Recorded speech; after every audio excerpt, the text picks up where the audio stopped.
Coach, you guys are just coming off of a huge upset over Hoban. What was the approach in the last 3 days to kind of keep the kids focused and pinpoint on the goal that's still at hand?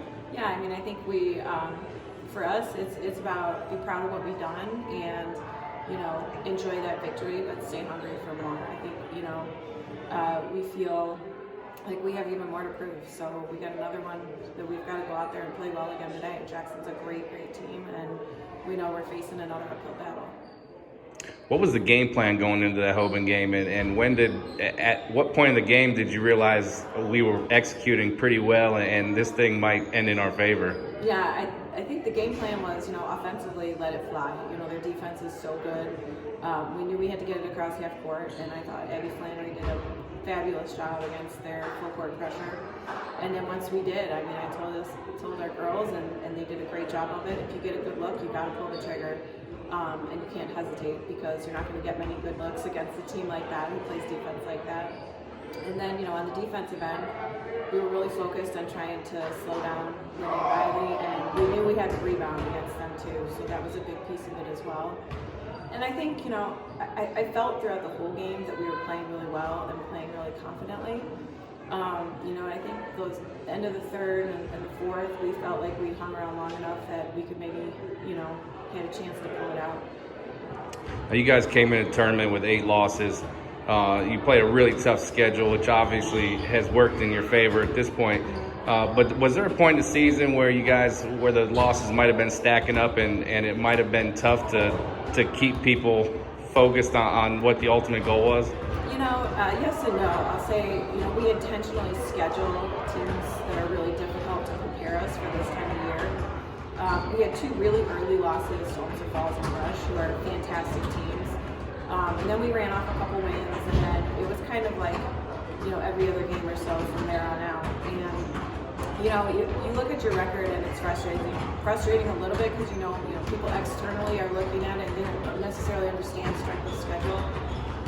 But internally, we derive great confidence and, from those games, just knowing that they're preparing us for something down the road. And I kept telling the girls, even after big losses, you got to trust the process.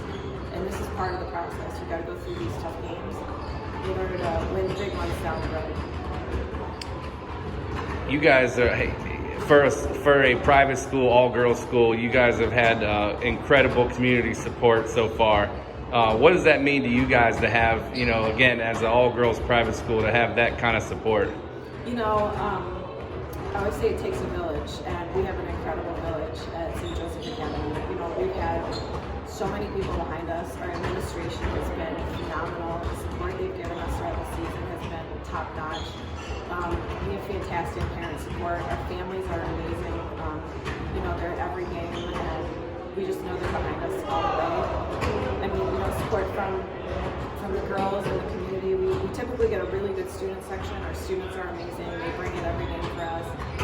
It's just a really special thing, and I think a lot of people underestimate the power of that, but knowing that you have, all of that support behind you, I think that's a real powerful thing for our girls. And I love being an all-girls school because, we get all the resources and all the support and all the focus towards all of our female athletes. You guys are in uncharted territory right now. You made it to the regionals, I believe, for the first time. Obviously, you're playing for a chance to go to state for the first time.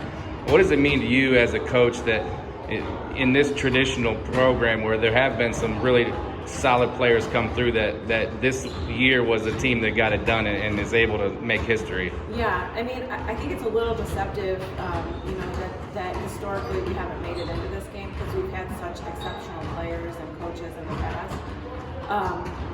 But I think there's something special about this combination of girls and this combination of, not just what they do on the floor, but their personalities. I tell them all the time about, a team isn't necessarily everybody doing the same, agreeing the same thing. It's everybody doing something different and being a little bit different. And then when you put it all together, it works. And I think for us, it's been working well.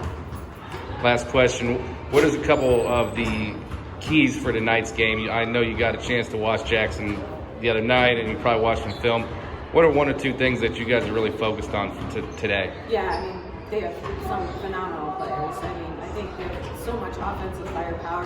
I think a big key for us is just going to be slowing them down a little bit on the offensive end and forcing them into tough shots. You know, if they're taking open threes, that's not going to be pretty for us. So we got to contest everything and win the rebounding war again and play our hardest. And then if we give it all we got, let the chips fall where they may. All right, Coach. Thank you. Appreciate your time. Thanks so much.